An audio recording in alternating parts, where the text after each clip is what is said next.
الحمد لله رب العالمين والصلاة والسلام على أشرف المرسلين وعلى آله وأصحابه أجمعين. أما بعد، أيها الإخوة الكرام، نلتقي وإياكم في هذه الليلة المباركة، وليلتنا هذه هي الليلة 11 من شهر صفر لعام 41 و400 وألف للهجرة، الموافقة 9 من شهر أكتوبر لعام 19 و2000. نستأنف قراءتنا لكتاب الإمام أبي عبد الله محمد بن إسماعيل البخاري رحمه الله تعالى في الأدب، وقد كنا أطلنا الحديث في ما يتعلق بالباب 42 و100 الذي هو بعنوان طيب النفس، وشرعنا في قراءة الحديث 1 و300 من هذا الباب، وأطلنا الحديث كما قلنا آنفا عن العلاقة بين طيب النفس والجماع بما فيه كفاية إن شاء الله تعالى، ونسأل الله عز وجل أن يفتح بما ذكرناه آذانا صما وما أكثرها في هذه الأيام، والله المستعان. فالحديث فيه أن النبي صلى الله عليه وسلم خرج على أصحابه رضي الله عنهم وعليه أثر غسل وهو طيب النفس، فظننا أنه لم بأهله، فقلنا يا رسول الله نراك طيب النفس، قال صلى الله عليه وسلم أجل والحمد لله. ثم ذكر الغنى، فقال رسول الله صلى الله عليه وسلم إنه لا بأس بالغنى لمن اتقى، والصحة لمن اتقى خير من الغنى، وطيب النفس من النعم. Mes très chers frères, nous nous réunissons comme chaque mercredi soir. Nous sommes dans la 11e nuit du mois de Safar 1441, c'est-à-dire le 9 octobre 2019. Et comme d'habitude, les mercredis soirs, nous ouvrons le livre de l'imam al-Bukhari rahimahullah ta'ala dans le bon comportement. Et nous sommes arrivés au 142e chapitre qui a pour titre Tayyibun Nafs, donc la bonne humeur, bien se sentir dans son âme, dans sa peau, dans son fort intérieur. Et on a commencé à lire le hadith numéro 301, hadith sur lequel nous sommes restés longtemps, notamment dans un point très important, c'est le lien très fort qu'il y a entre se sentir bien en soi-même, être de bonne humeur et les rapports intimes, les rapports charnels, les relations conjugales. Donc on a longuement parlé de ce sujet-là, car il y a un énorme problème aujourd'hui dans les couples relationnels qui très souvent est lié à ce point-là. Donc on a évoqué le devoir de la femme de répondre aux besoins de son époux et qu'elle sache qu'elle est récompensée, qu'elle sache que si jamais elle ne répond pas à ce devoir-là, elle encourt une punition, la malédiction et l'akhirihi. Et on a longuement évoqué de nombreuses choses en rapport avec ce point-là. Donc on va arrêter de parler de ça, on en reparlera un autre jour, Inch'Allah. Et on continue le hadith. Donc le prophète sallallahu alayhi wa sallam, il est sorti de chez lui et il a trouvé les compagnons radiyallahu anhum et ils ont vu sur lui des traces d'un lavage récent, c'est-à-dire qu'il venait de se laver alayhi salatu wassalam. Alors ils ont pensé que la raison pour laquelle il avait les cheveux mouillés ou bien qu'il était encore mouillé parce qu'il venait de se laver, c'est qu'il venait d'avoir un rapport intime. Et ils lui ont dit Ya Rasulallah naraka tayyiban nafs, on remarque que tu es de bonne humeur.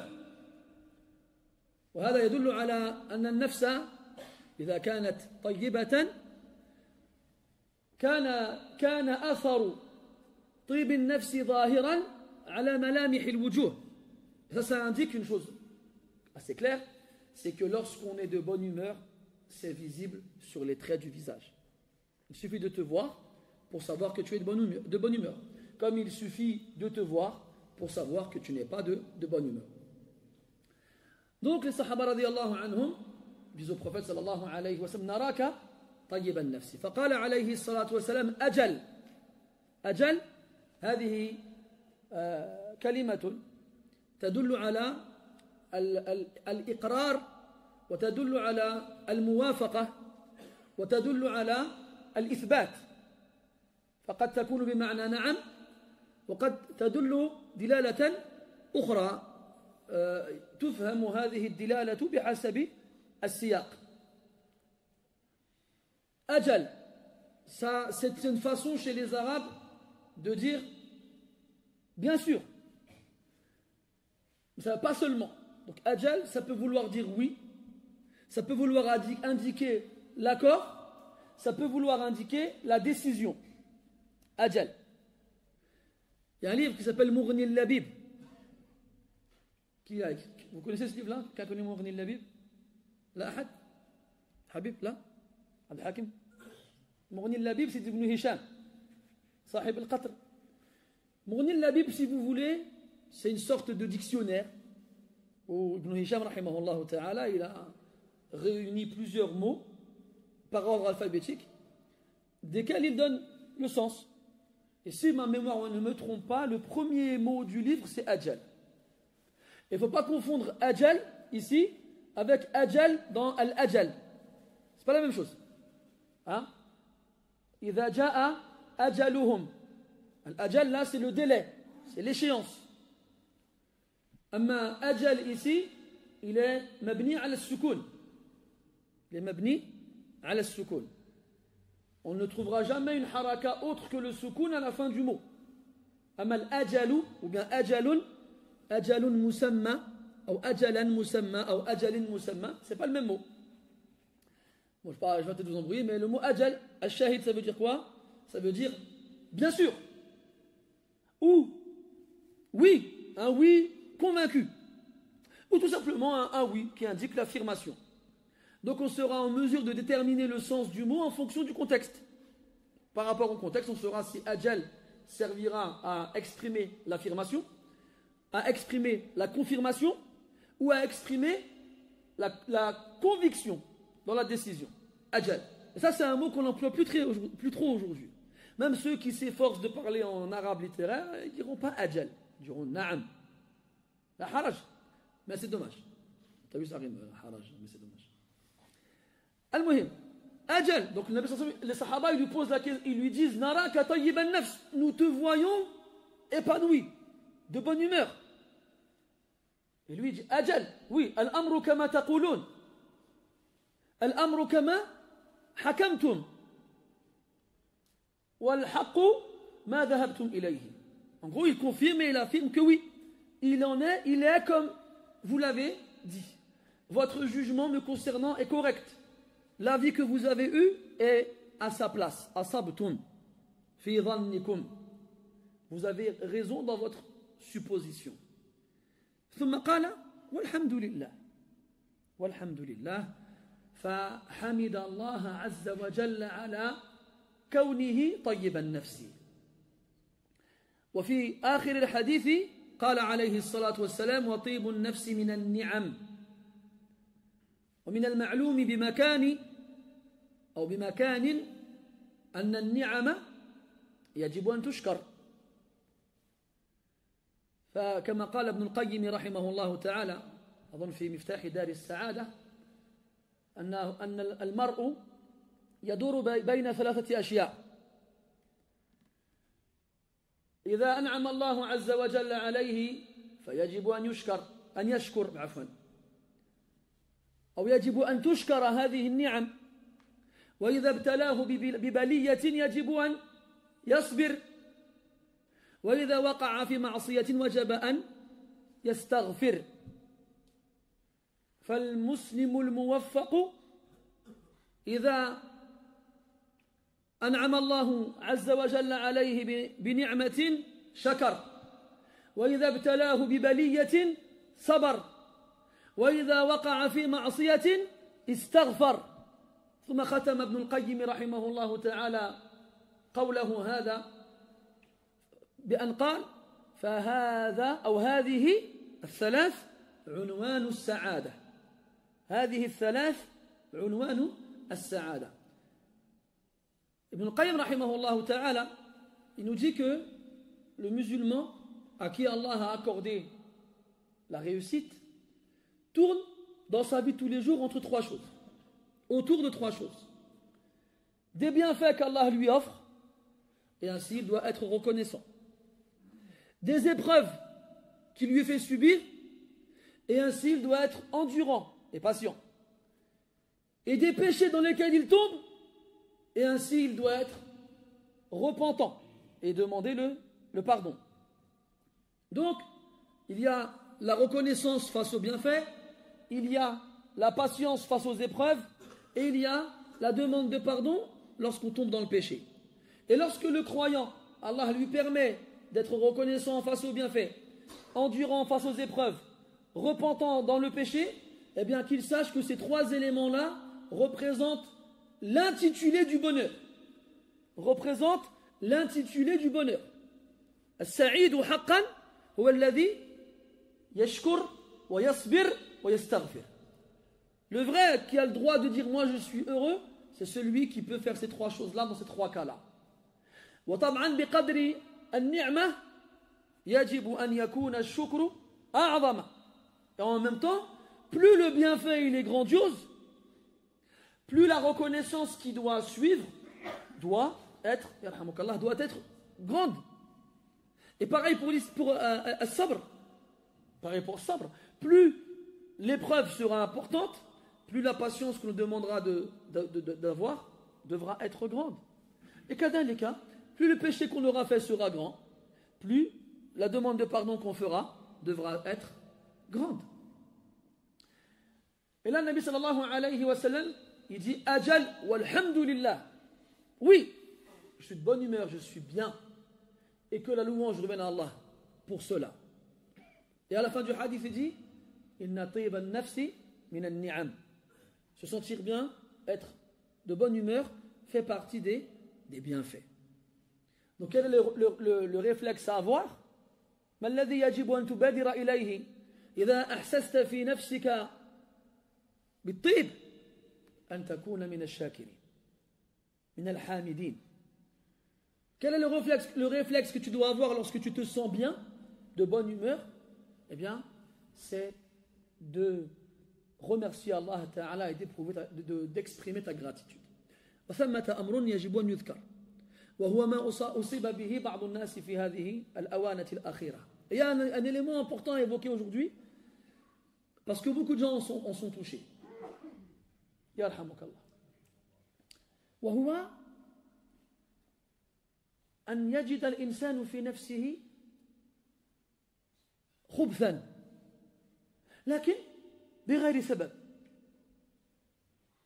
يصحو صباحا وكله غضب وكله اشمئزاز وكله نفور، فإذا كلمته ردك ردا قويا ونهاك عن أن تدنو منه، فإذا استفصلت ما الذي جعلك على هذا المزاج السيء؟ قال لا أدري.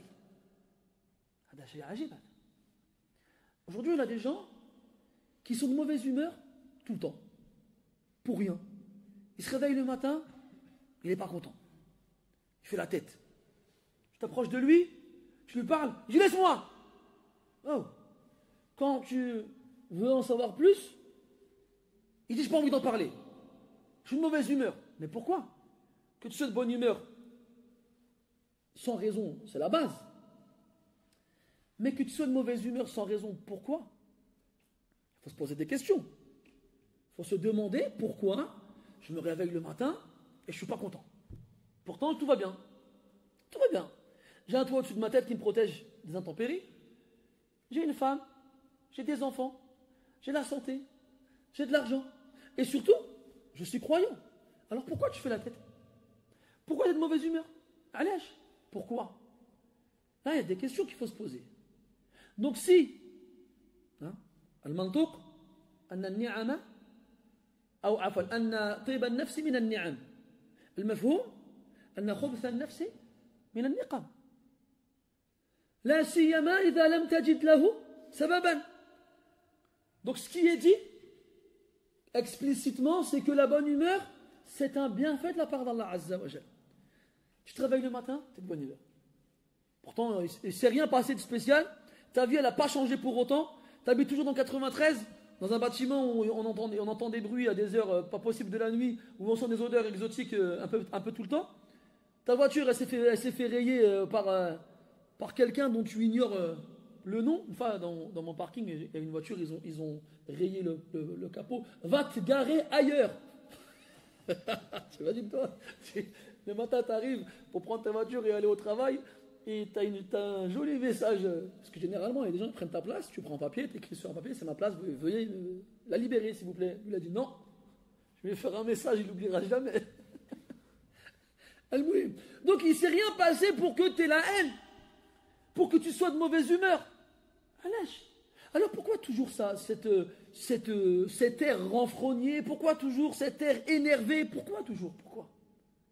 Dis-toi que si tu es incapable de justifier cette humeur, c'est que c'est un péché, c'est une punition. Si la bonne humeur est un bienfait, la mauvaise humeur est une punition. ومر معنا في درس سابق قول النبي صلى الله عليه وسلم إذا أصبح الرجل آمنا في سربه معافا في أهله له قوت يومه فكأنما حيزت له الدنيا وفي رواية بحذافيرها. On a vu dans un cours précédent, dans ce livre-là, la parole du prophète sallallahu alayhi wa sallam. Lorsque le matin tu te réveilles et tu es en sécurité dans ta personne et dans ton entourage, ta famille, tes enfants, ta femme, tes parents, ta maison, ta ville, ton pays, ta personne, tu es en sécurité. Tu es en bonne santé dans ton corps. Tu ne crains aucune maladie. Tu as ta subsistance journalière. Tu as de quoi manger pour la journée. Eh bien, c'est comme si tout ce bas monde t'avait été réuni et donné. وقال النبي صلى الله عليه وسلم في حديث أبي يحيى صهيب الرومي رضي الله عنه عجبا لأمر المؤمن إن أمره كله له خير وما ذاك إلا لمؤمن إن أصابته ضراء صبر فكان خيرا له وإن أصابته سراء شكر فكان خيرا له. Et le prophète sallallahu alayhi wa sallam, l'affaire du croyant suscite l'étonnement. يعني واحد يتأمل في حال المؤمن لا ينقضي تعجبه منه. لماذا؟ لأنه مهما كانت حاله فهو في خير. Quand tu médites sur l'état du croyant, tu ne peux pas t'arrêter d'être étonné. Parce que quoi qu'il lui arrive, ce sera pour lui un bien. Mais il précise bien, cet état-là, ce n'est pas pour tout le monde. وَمَا ذَاكَ إِلَّا لِمُؤْمِنٍ أي لمن بلغ الكمال في الإيمان. C'est-à-dire celui qui a atteint la perfection dans la foi, la complétude. Je ne voulais pas ça manquer. Le fait que la foi soit complète. Lorsqu'il lui arrive un mal, il fait preuve de patience, il endure et supporte, alors c'est un bien pour lui.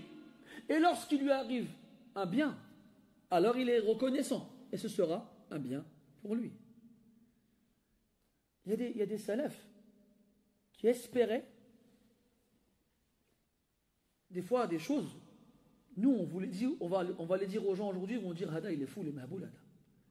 Il est fou.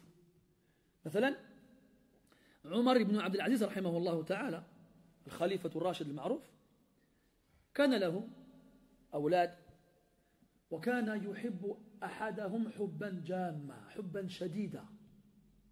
طبعا هو يحب جميع أولاده، لكن كما قال النبي صلى الله عليه وسلم القلب بين أصبعين من أصابع الرحمن والبشر لا تملك قلوبهم. وقد جاء في الحديث أن النبي صلى الله عليه وسلم قال اللهم هذا قسمي فيما أملك فلا تلمني فيما لا أملك.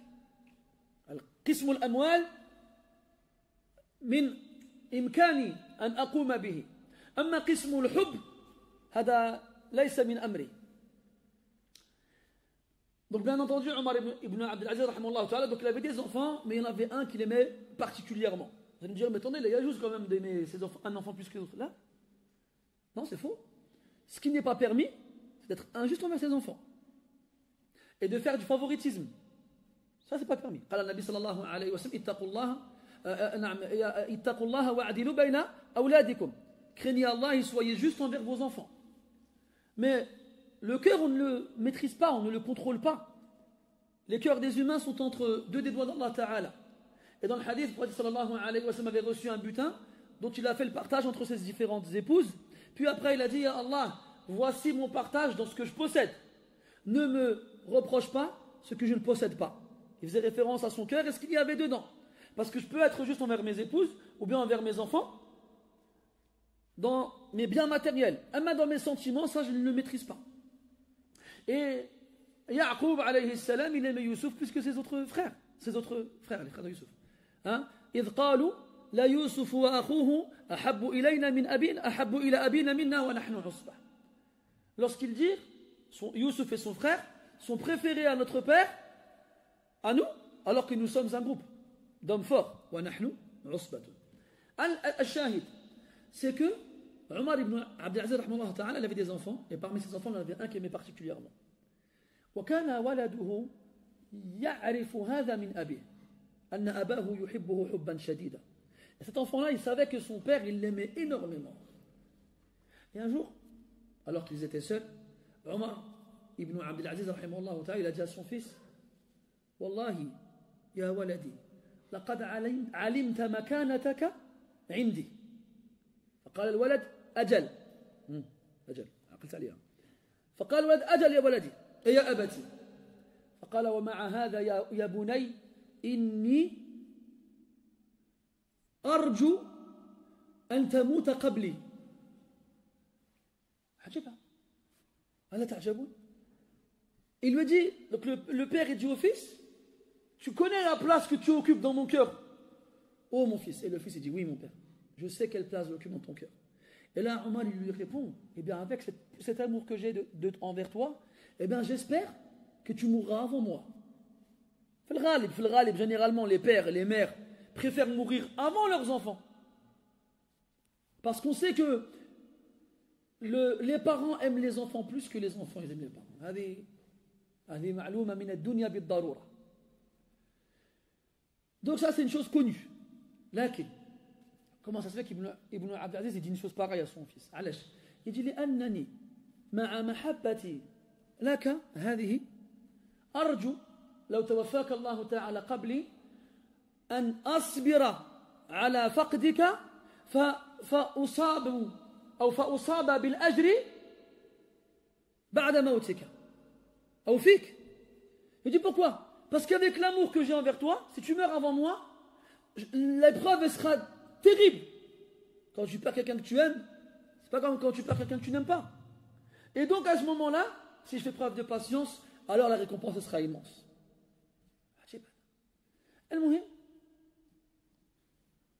Le croyant, quoi qu'il lui arrive, c'est un bien pour lui. Quoi qu'il lui arrive. Toi, ya akhi, masha'Allah, tu manques de rien. T'as tout. T'as même trop. Et t'es pas content. Pourquoi? Pourquoi t'es à la mosquée, t'es comme ça? On dirait que tu cherches quelqu'un pour battre avec lui, on dirait. Pourquoi? Pourquoi, comme il dit certains, pourquoi tant de haine? Pourquoi? Il y a arrêté musulman. Il y a arrêté musulman. Dunya, il y a des milliards de gens, ce pas des musulmans. Et dans les musulmans qu'il y en a, ils vont pas à la mosquée, toi tu vas à la mosquée. Et dans les musulmans qui vont à la mosquée, après la prière, il y en a qui rentrent chez toi, tu restes pour écouter le dars. Allah, il t'a voulu un khair azim. Pourquoi tu n'es pas content alors? Pourquoi? Sois heureux, Yahri. Allah, il a reproché au prophète d'avoir fait un air colérique à un de ses compagnons.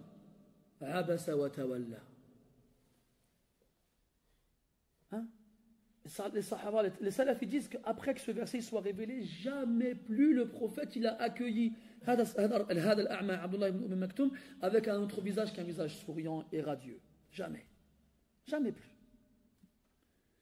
Al-Muhim. Donc ici, il dit Ajal walhamdulillah.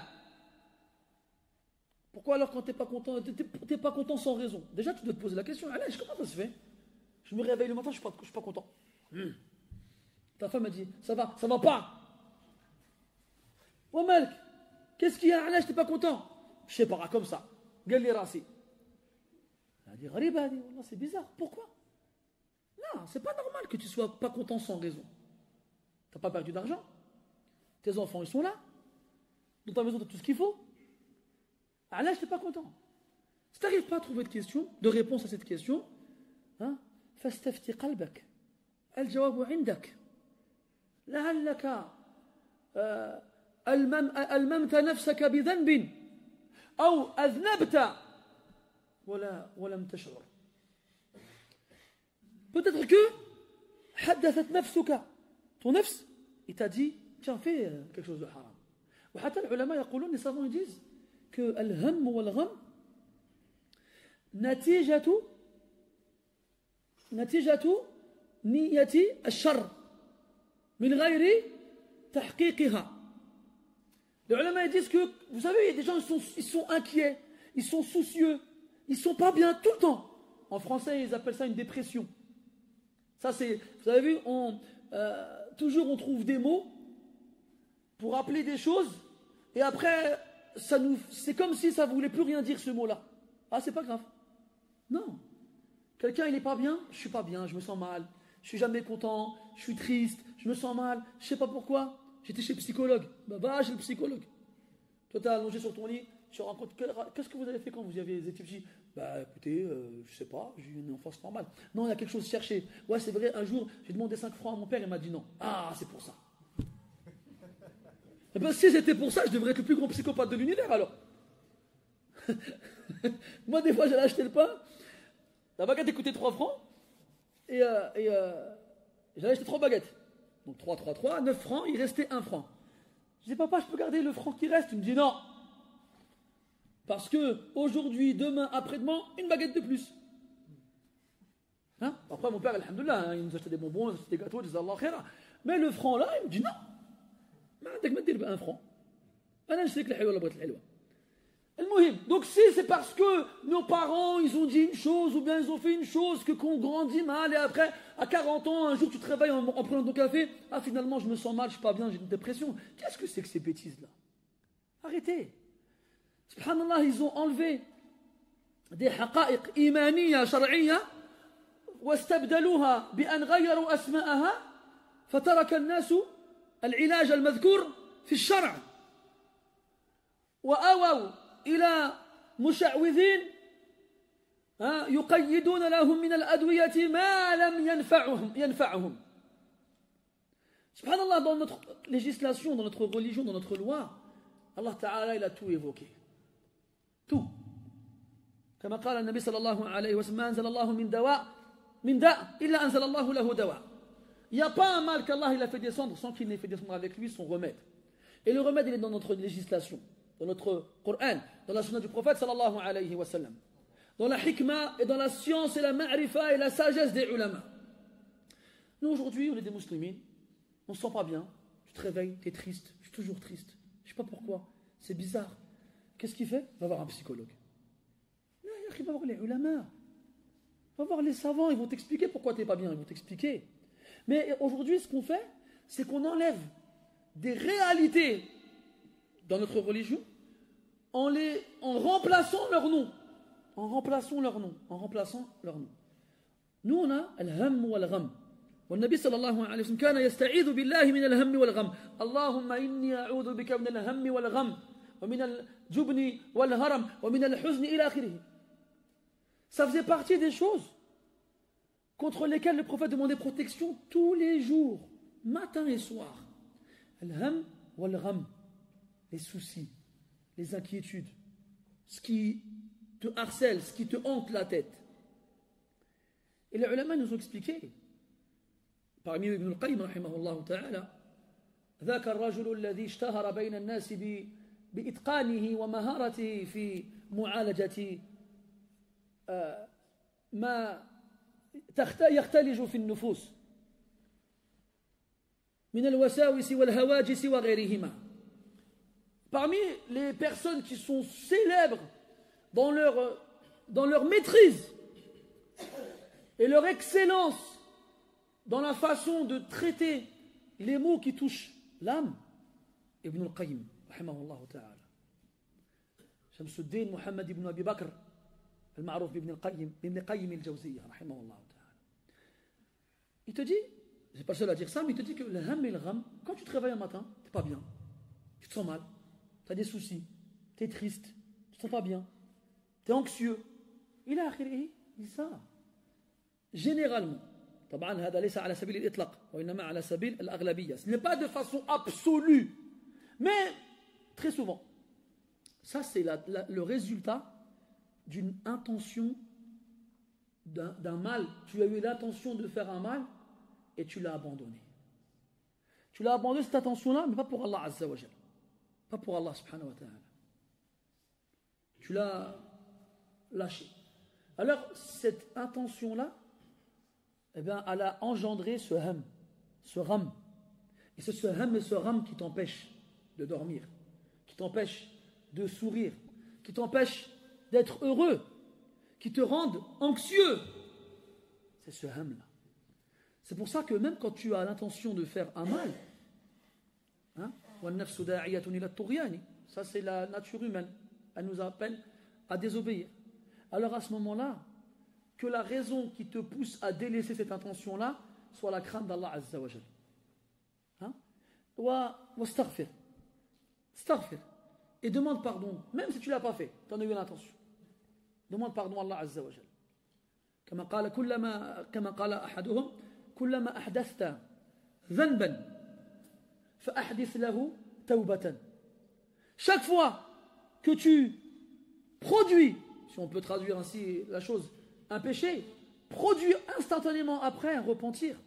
Ne le laisse pas prendre de la place. Ne le laisse pas s'enraciner. Ne le laisse pas s'enliser profondément dans ton âme. Parce que le péché, il laisse des traces, des fois très difficiles à effacer.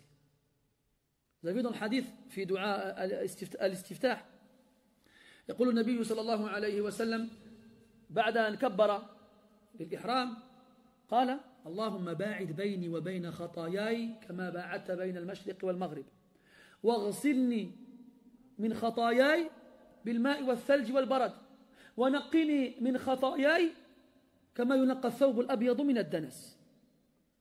Donc cette invocation que le prophète faisait sallallahu alayhi wa sallam en rentrant dans la prière. Ça rentre, c'est ce qu'on appelle dua al-istiftah, l'introduction avant de commencer la lecture dans la prière. Il disait Allah, mets entre moi et mes péchés une distance comparable à celle qu'il y a entre l'Orient et l'Occident. Ya Allah, purifie-moi de mes péchés comme on purifie le vêtement blanc de la saleté. Ya Allah, lave-moi de mes péchés avec l'eau, bilma'i, wa thalji, la neige, wal barad, la grêle. Avec l'eau, avec la neige et avec la grêle. Tu as vu l'exemple qu'il a donné? Les péchés, ils te salissent comme la saleté sous tes vêtements.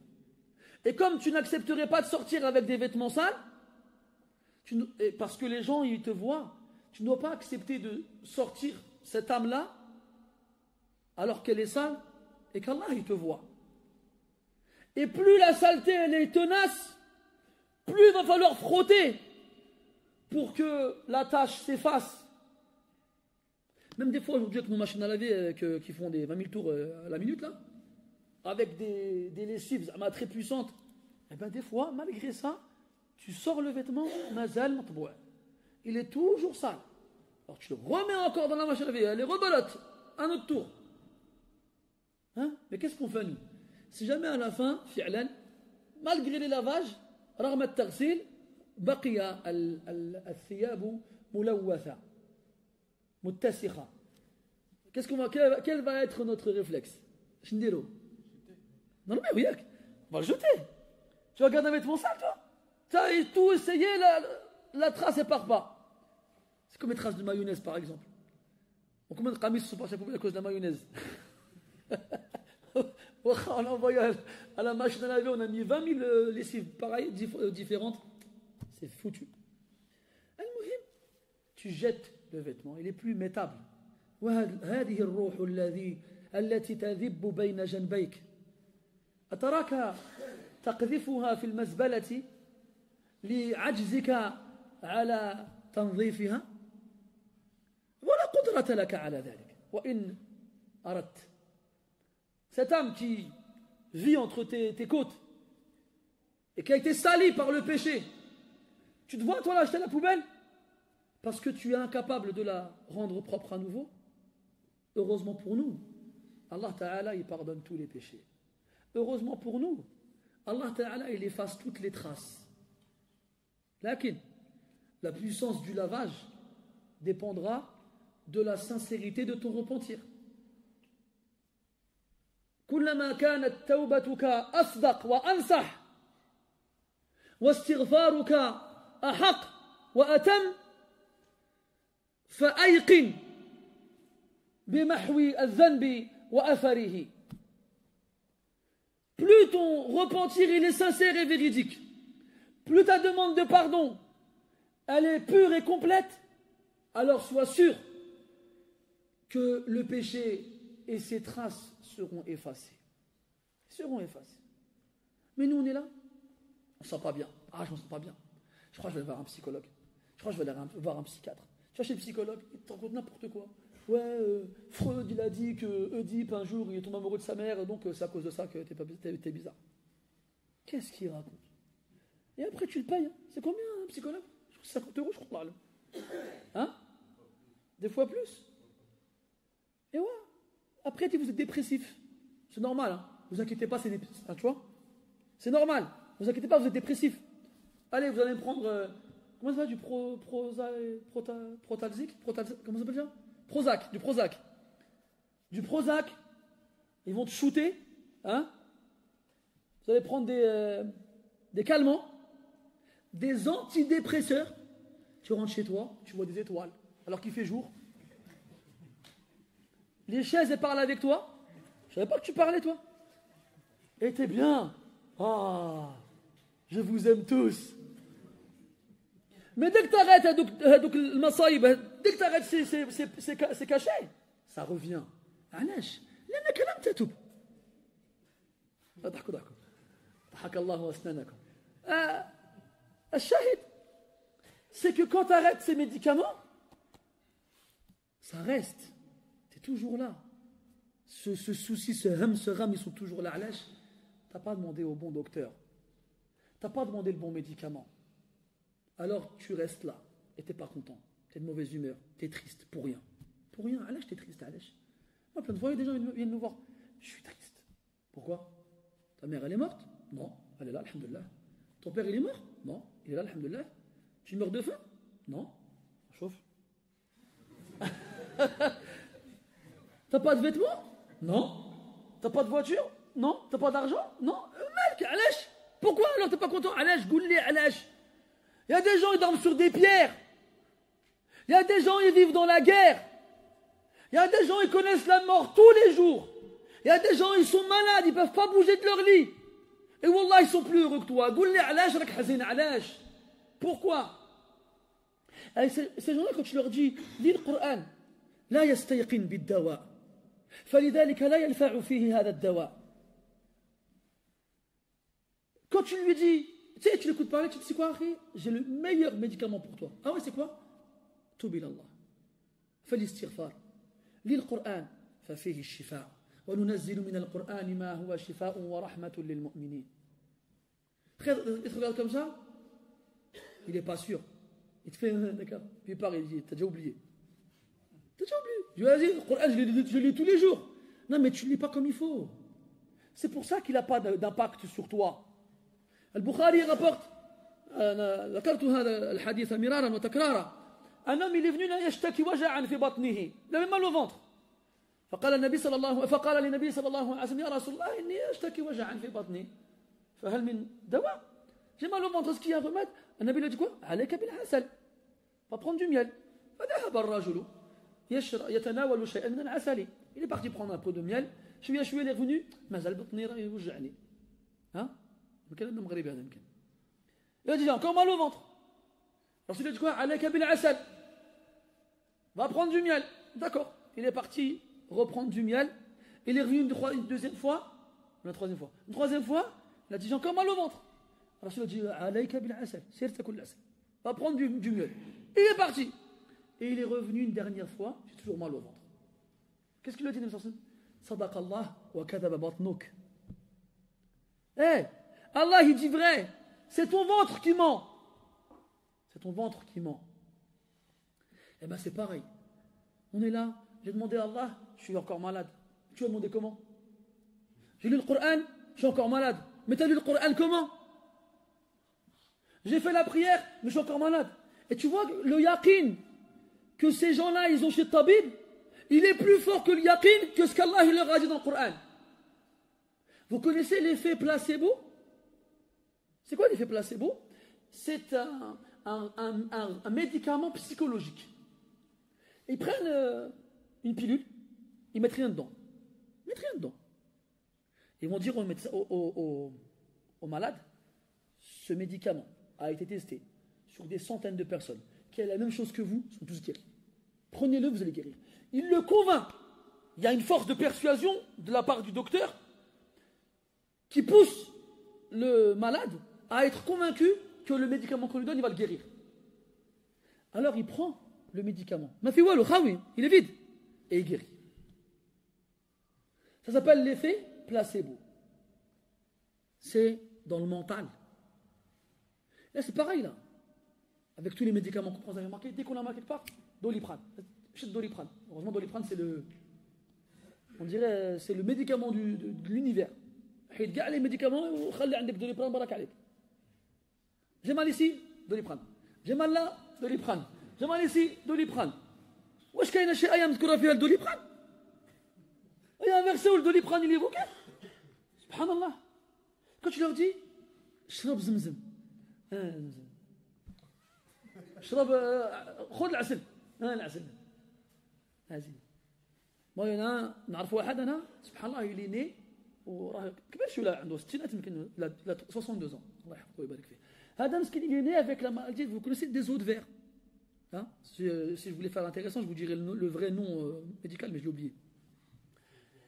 Comment? C'est ça, exactement. C'est qui l'a dit? C'est qui l'a dit? Lillahi darruka ya Jamal. L'ostéoporose. Heureusement, je ne l'ai pas dit parce que je me serais foutu, c'était pas ça que j'allais dire. Et il a des fractures tout le temps. Tout le temps. Et il a fait je ne sais pas combien d'opérations. Je ne sais pas. Et il en a marre. Vous savez, les opérations, c'est dur, ça fait mal au corps, c'est dur, la convalescence, elle est difficile. Là, il y a les opérations, là, il en a marre. Et maintenant, chaque fois qu'il a mal quelque part, il fait quoi? Il prend zit habba saouda et il se masse. Il prend l'huile de Niger et il se masse avec. Ça fait des années, il ne s'est plus fait opérer. Moi, j'étais avec un ami à moi, on était à Mecca. Hada al-akh, il a des verrues. Des verrues sous la plante des pieds. Il est parti chez plein de dermatologues. Il y a les pommades ou l'azote, ou je ne sais plus comment ils appellent ça, le truc pour brûler les verrues, ça revenait toujours. Même pour marcher, il n'arrivait pas à marcher avec les verrues. Il a les verrues en bas, il avait mal. On était à Mecca pendant Ramadan et on buvait Zemzem. Il m'a regardé, il m'a dit Soufiane, tu penses que je peux me laver les pieds avec Zemzem pour qu'Allah me guérisse? Je dis pourquoi pas? Vas-y. Hein? Il l'a fait. Ça,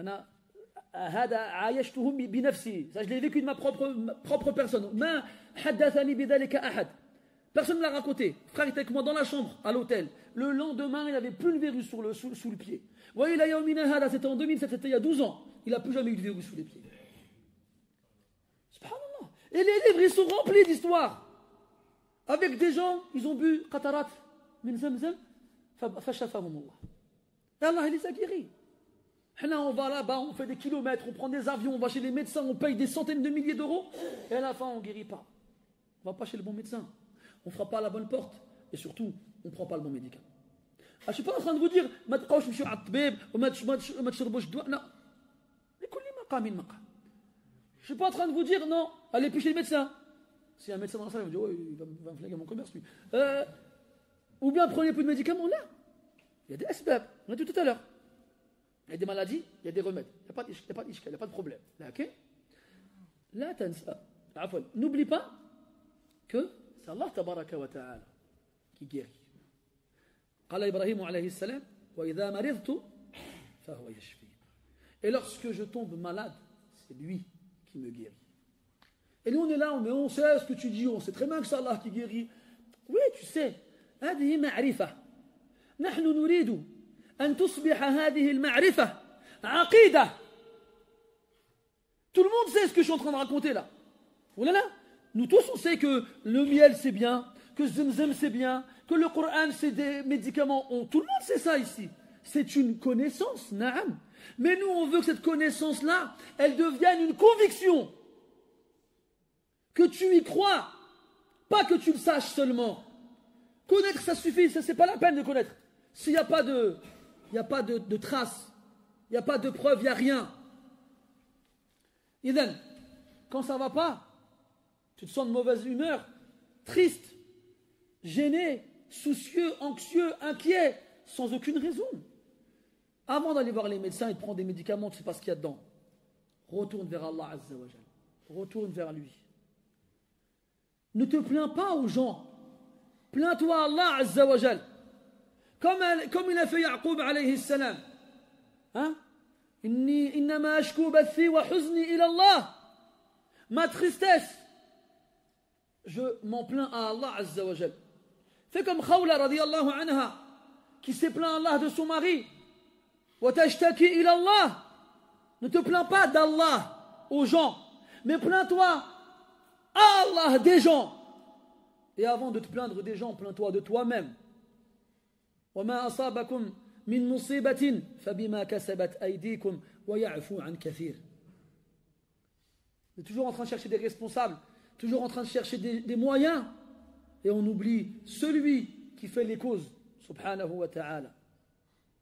قال الشاعر أدعوك فتذكرني في كل نائبة فكيف أنساك يا من لست تنساني. أدعوك فتذكرني في كل نائبة فكيف أنساك يا من لست تنساني. يا من لست تنساني.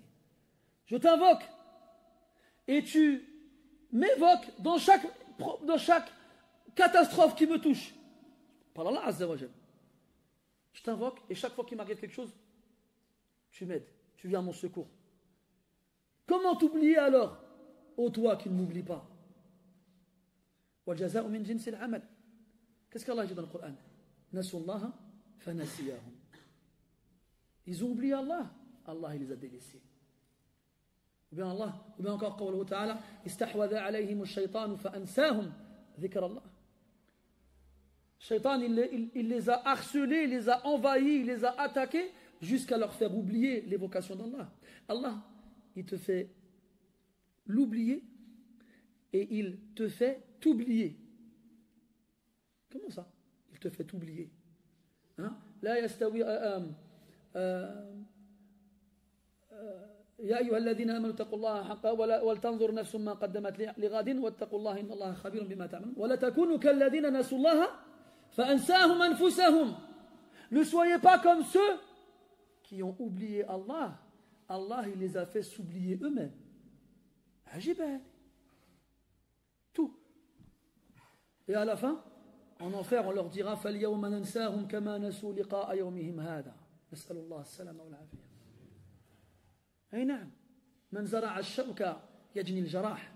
Comme on dit en bon français, celui qui sème le vent récolte la tempête. إذن قال عليه الصلاة والسلام أو قال الراوي ثم ذكر الغنى. يعني لما خرج النبي صلى الله عليه وسلم إلى أصحابه جعلوا يتحدثون ويلقون عليه المسائل وربما يستفصلونه ويسألونه فذكر أمر الغنى. Puis après que le prophète sallam il ait répondu en remerciant Allah Ta'ala, donc remercier Allah quand tu es de bonne humeur. Et sois de bonne humeur. Pourquoi tu n'es pas de bonne humeur? Pourquoi? Il y a un hadith où le Nabi sallallahu alayhi wa sallam il nous dit que quand on va dormir, يعقد الشيطان على قافية أحدكم ثلاث عقد Shaitan, il noue au cou de l'un d'entre nous 3 nœuds. ويقول عليك ليل طويل. Allez. Il lui dit, allez, passe une longue nuit sans te réveiller. Vous connaissez le hadith? Quand il se réveille, فذكر الله انحلت عقدة. Quand il ouvre les yeux, qu'il évoque Allah, il y a un nœud qui se dénoue. فإذا قام يتوضأ انحلت العقدة الثانية. Quand il se lève et qu'il va faire ses ablutions, alors le deuxième nœud se dénoue. فإذا قام يصلي انحلت العقدة الثالثة. فأصبح إيش؟ طيب النفس. Puis il se réveille le matin de bonne humeur. طيب النفس, son nefs il est طيب, il est pur, il est bon. Et celui qui ne se réveille pas, كيف يصبح؟ خبيث النفس كسلان. أو كما قال عليه الصلاة والسلام خبيث النفس, mauvaise humeur. Son nefs il n'est pas bien, il n'est pas طيب. Kaslan, fainéant, il a envie de rien faire. Ça, des fois le matin, tu te réveilles, oh, j'ai la flemme. Oh, j'ai envie de rien faire. T'as pas passé une bonne nuit.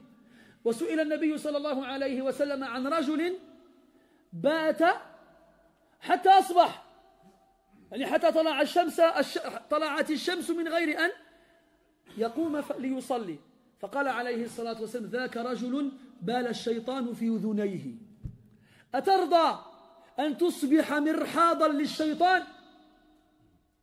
مرحاض لو بال كبش بجنبك فأصابك أو فرشك ببوله والله ما كنت لترضى بل لو كان عندك رضيع فرشك ببوله والله ما كنت ترضى ولو كان ذاك الرضيع ولدك فكيف ترضى لا بأن تصاب برشة الشيطان أو بول الشيطان بل أن يبول في أذنيك. كيف ترضى بهذا؟ أن تصبح مرحاضا يبول أقبح خلق الله فيك.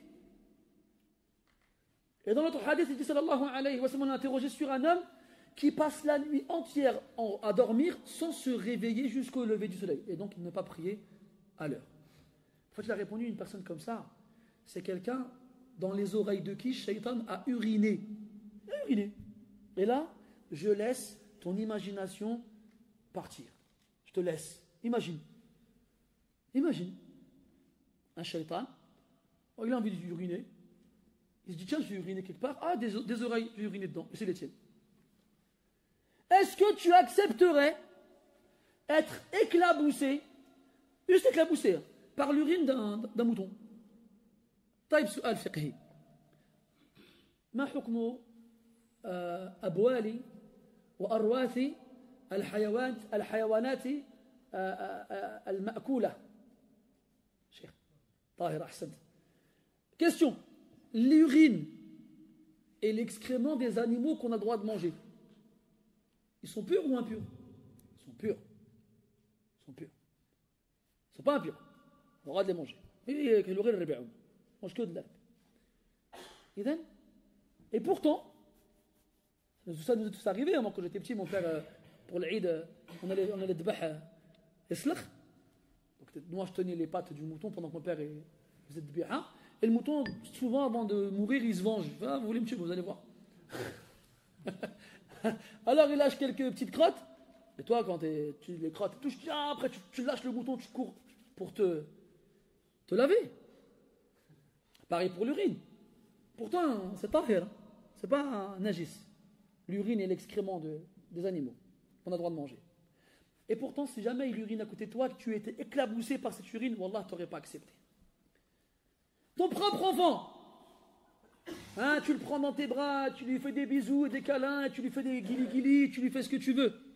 Hein? Et bien si jamais il te fait pipi dessus, tu vas pas le jeter, mais presque. Hein? Et tu vas courir te nettoyer. Ou bien changer de vêtements. Tu n'acceptes l'urine et les excréments. هذه أمور تتقزز منها الطبائع السليمة. Les natures saines ne supportent pas ces choses-là. قال لك aujourd'hui ils veulent nous faire boire de l'urine. سمعت الأخبار الأخيرة غريبة جدا. قال لك c'est bien dans l'urine, il y a de l'ammoniac, ça a un pouvoir décapant très très bien dans la Rome antique. Ils se brossaient les dents avec, ils avaient les dents blanches. قال لك باز واش ما لقيتوش باش تغسلوا سنانكم ما لقيتو والو. Toi quand tu prends un siwak, tu te frottes les dents, tu dis ouais, il est bizarre, il se frotte les dents avec un bâton, mais lui il fait pipi dans un verre, il fait un bain de bouche normal. Tu sais pourquoi tu fais ça? Ça rend les dents blanches. Ils ont tout renversé, tout.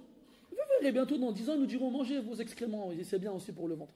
C'est tout ce qui reste. Et ouais, celui qui dort toute la nuit sans se réveiller ni faire la prière de subh à l'heure, jusqu'à ce que le soleil se lève, Ash-Shaytan, il a uriné dans ses oreilles. Tu te réveilles de mauvaise humeur, tu te réveilles fainéant, et tu te réveilles en ayant fait office de toilette pour Shaytan. Il t'a pas éclaboussé avec son urine, il t'a uriné dans les oreilles. Et Allah, eh ben, si ça suffit pas ça pour que tu te réveilles la nuit, ne serait-ce que pour faire subh à l'heure, eh ben, qu'est-ce qu'on peut te dire d'autre? Et après les gens, voilà, ils se réveillent le matin, ils ne sont pas contents, de mauvaise humeur, ils ne savent pas pourquoi. Je suis triste, je suis de mauvaise humeur, je suis barbouillé. Après, quand tu rentres en profondeur, je suis dépressif, je me soigne, je prends des calmants. Non, tu ne te soignes pas, tu n'es pas dépressif. C'est n'importe quoi ça. C'est n'importe quoi.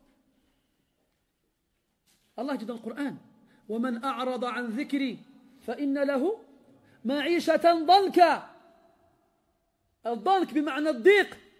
نضيق عليه وإن كان أغنى الأغنياء أو أثرى الأثرياء أو أشد الناس حظا يعيش في ضيق.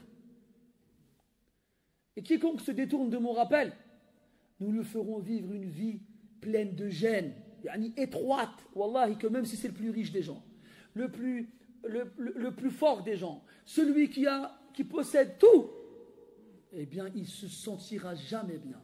تضيق عليهم الأرض بما رحبت. Wallahi, malgré qu'ils vivent dans des palais, qui font des hectares, ils ont des propriétés qui font des kilomètres carrés. Wallahi, ils se sentent à l'étroit comme s'ils étaient dans la cellule d'un prisonnier. On le voit tous les jours. Ah, donc les milliardaires ou bien les acteurs, ou bien ils passent à la télé comme ça en faisant des sourires. Ils sont là en train de faire de jouer dans des films marrants. Des comiques, des acteurs qui font rire les gens. Ils rentrent chez eux, ils se suicident. Ils se suicident. C'est quoi cette vie-là? Ils tournent. Ils ne trouvent pas le bonheur. La yajidu dallatahu al-manshuda. Il cherche, tout le monde cherche le bonheur.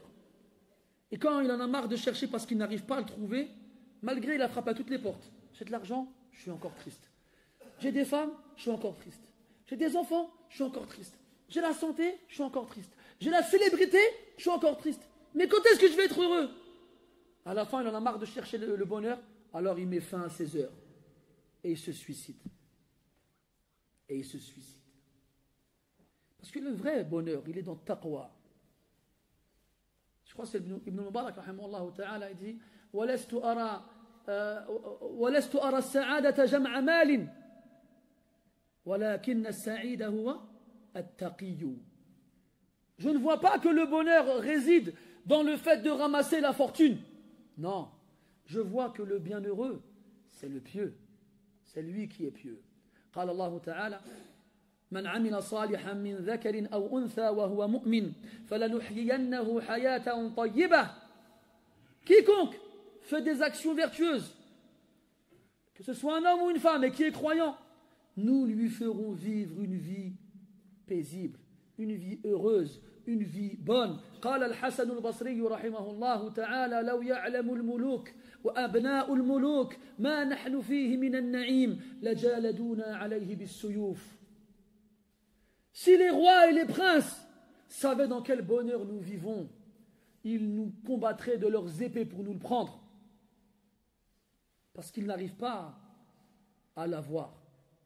Pourtant, Al-Hassan al-Basri, dans quoi il vivait? Vous pensez qu'il vivait dans des palais? Vous pensez qu'il se vautrait dans le luxe et qu'il vivait dans la richesse? Non, loin de là. Mais quand le qalb يجد حلاوة الإيمان والله لا يحتاج إلى غير ذلك. Quand le cœur il ressent la saveur de la foi, il n'a plus besoin d'autre chose. فنسأل الله تعالى أن يجعل لقلوبنا هذه الحلاوة وأن يوفقنا لذوقها قبل الممات. إنه ولي ذلك والقادر عليه. سبحانك اللهم وبحمدك أشهد أن لا إله إلا أنت نستغفرك ونتوب إليك. وصلى الله على نبينا محمد وعلى آله وأصحابه أجمعين والحمد لله رب العالمين وبارك الله فيكم.